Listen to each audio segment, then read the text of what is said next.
Hello students, once again welcome you all in the e-commerce classes. Uh, we have been providing classes for commerce, mathematics and for competitive exams also. And it is a part of management subject. We have been studying HR management, HRM. And in this series, today's class, we are going to discuss process of manpower planning. Uh, Before this, we have brought some videos on manpower planning like meaning part definition and other important videos on this particular topic. And today we are going to discuss planning process, means manpower planning process. So as you can see, I have highlighted here the process point wise. First one is job analysis, second one is skill inventory, third one is personal forecasting, fourth one is employment plan, and the fifth one is training and development of personnel. So these all are these process which has to be followed step by step for manpower planning. So let us discuss each and every point step by step. So first point is job analysis. Here, before going through the detailed explanation of this point, let me give you some key highlight of this detail of this point. That is, here basically the qualitative part of manpower is focused by organization.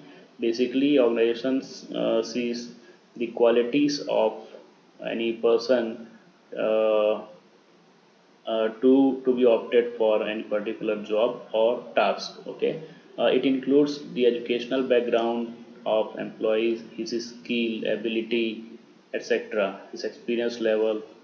So this comes under job analysis. So let us see this point in detail.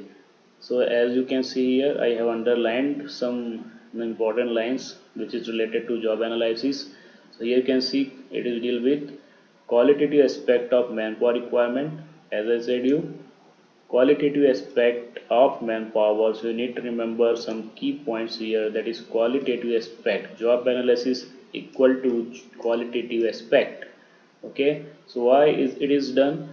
To know that what is the quantum of work which an average person can do on a job in a day. So if you have a good qualitative person, so you definitely can assume that what kind of job can be performed by a particular person and how much in quantity by them in a particular day. Okay, so if he has particular qualities like skill, knowledge, abilities, etc., so definitely that person can perform the job in a better way. Here basically some data are collected for job analysis, and this data may be classified as follows.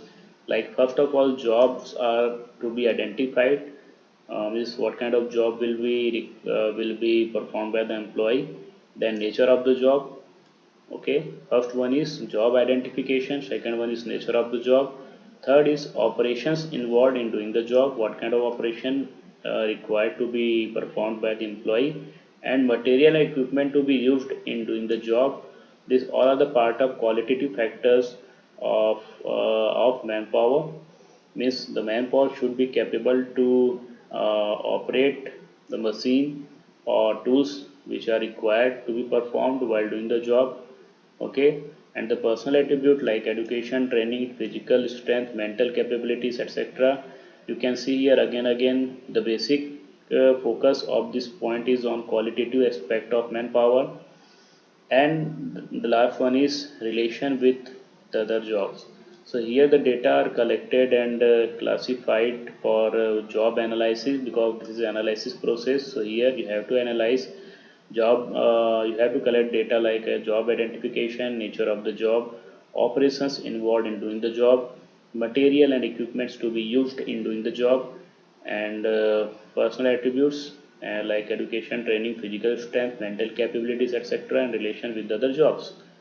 So here you must have understood job analysis basically focus on the qualitative aspect of manpower requirement, and the two things are also related with the job analysis. The one is job description and second one is job specification.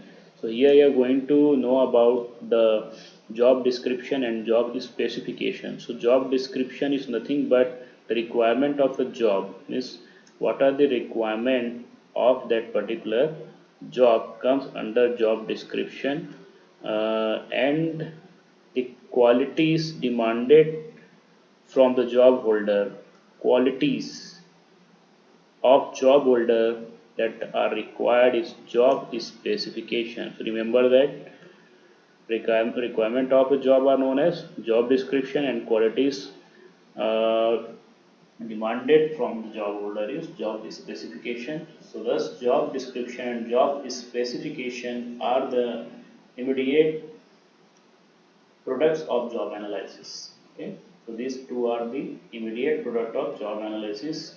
You have to remember this. To summarize this point, you need to understand the qualitative aspect and job specification and job description point specifically. So the next point is skill inventory. So here let me tell you the basic idea about this point also, then we'll go in detail.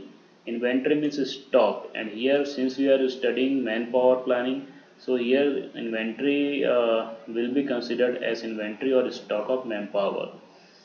So students, organization has to keep some inventory of employees so that in any kind of immediate situation they can easily replace the existing employee to the new employees. In the place of means if some employees are going to be retired, so there must be some other employee, trained employees who can take the place of that particular employees who is going to be retired. So here some inventories of employees has to be kept by organization. So this comes under the second process, like skill inventory. Okay, and let's see in this point in detail. So as you can see here, I have highlighted the key points, the key lines here also. The scarcity of talent, difficulty of discovering it, and the time required to develop it fully have forced big organizations to think about their manpower in a systematic way. Here you can see the scarcity of talent. There is scarcity of talent, difficulty of discovering it, it takes time. Okay, and time required to develop it, discovering it and developing it, this all takes time. Okay, and in case of any replacement and retirement of any employees, sometime it become immediate to just replace the employee. Okay, so there should be systematic step must be taken in order to ensure that the reservoir of talent within the organization must be continuous. So this is a last line, but before that there is a line: the management must try to develop in advance the talented employees to occupy the management position in the future. So it is written here, as I told you earlier before just explaining this point. Going through this particular explanation, I have told you that the proper uh, stock of employees should be maintained so that in future if there are any requirements of employees to replace the existing employees, so that can be fulfilled easily. Okay, here you can take example of retirement of an employee. Suppose in a managerial position an employee is going to be retired, so there must be some other employees who can take his or her place immediately.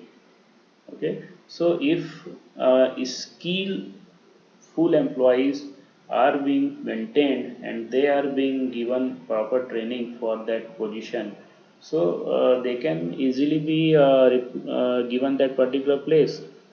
So this is called skill inventory. The third one is personal manpower forecasting. Personal manpower forecasting included two things, two analysis. One is workload analysis and second one is workforce analysis. Workforce analysis follows workload analysis. So first of all, we need to understand what is workload analysis.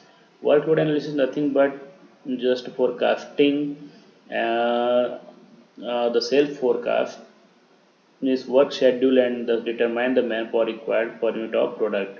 So if you will go through the explanations, it will be quite just difficult to understand. So let us take example which we have taken here to illustrate this. Let us assume, but before going through this example, let me explain you in brief what does it this point wants to say. This point wants to say that each and every organization have some workload. Okay, workload means some kind of target that have to be achieved, and on and how that workload can be or target can be achieved only by the manpower, by the skilled manpower.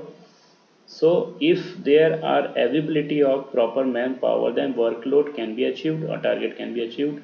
So here we have to ensure that we have means adequate number of employees or manpower available for the particular workload or job. Okay, so to understand this explanation, let us see this illustration. Suppose company wants to produce 1 lakh unit. So 1 lakh unit is a target or workload, you can say. A particular company want to produce 1 lakh unit of a certain item, and standard men are required to complete a unit of the product are 2 hours. Means to complete single unit of the product, it requirements of 2 hours by each and every man or manpower. Means a single employee take uh, 2 hours to produce single unit. Single manpower takes single unit for production of single units 2 hour. Okay, and target is 1 lakh units. The past experience reveals that worker on an average can contribute about 2,000 hours per year, and worker in a year can give total 2,000 hours. Single worker can give total 2,000 hours in a year. So it is summarized here, this particular question. So annual production budget is or workload is 1 lakh units. For single unit production, single employee can give 2 hours, and so that this is the time required for single unit. So for 1 lakh units, time will be required 2 lakh hours. 1 lakh into 2 lakh hours.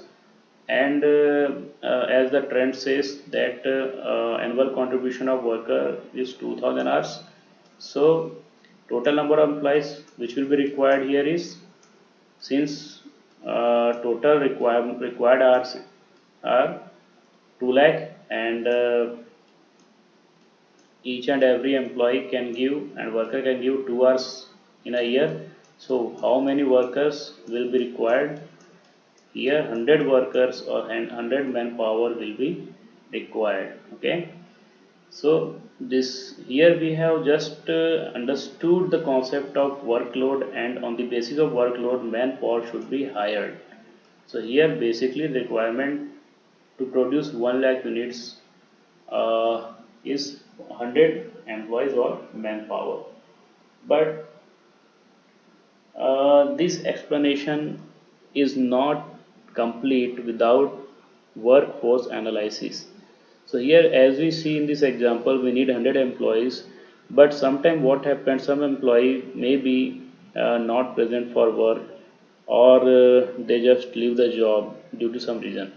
Okay, so here it is written, it is not certain that the employee all the 100 worker will not be available on all working days. It is certain, definitely there will be no 100% attendance always, because of absenteeism, and some labor may be turnover, take turnover, means they will join other companies or factories, industries. So that's why here what a manager has to do, he has to keep some buffer margin of employees, you can say. Suppose if you take 20% margin, so we have need of 100 plus 20 workers, means there will be 120 workers for that workload, that is 1 lakh units. 120 workers should be kept, okay, to fulfill that target, so that if any employee is absent, so that particular employee, extra employee, can take his or her place. So here you must have understood what is workload analysis and what is workforce analysis. Now the employment plan includes program of recruitment, selection, training, transfer and promotion. So here you need to understand this line only. R, S, T, T and P. R for recruitment, S for selection, T for training, T for transfer and P for promotion. So this comes under employment plan. And the last one is training and development of personnel. Training and development is a key element of a manpower planning process. Here each and every employee needs some kind of training, whether it is a new employee or existing employee.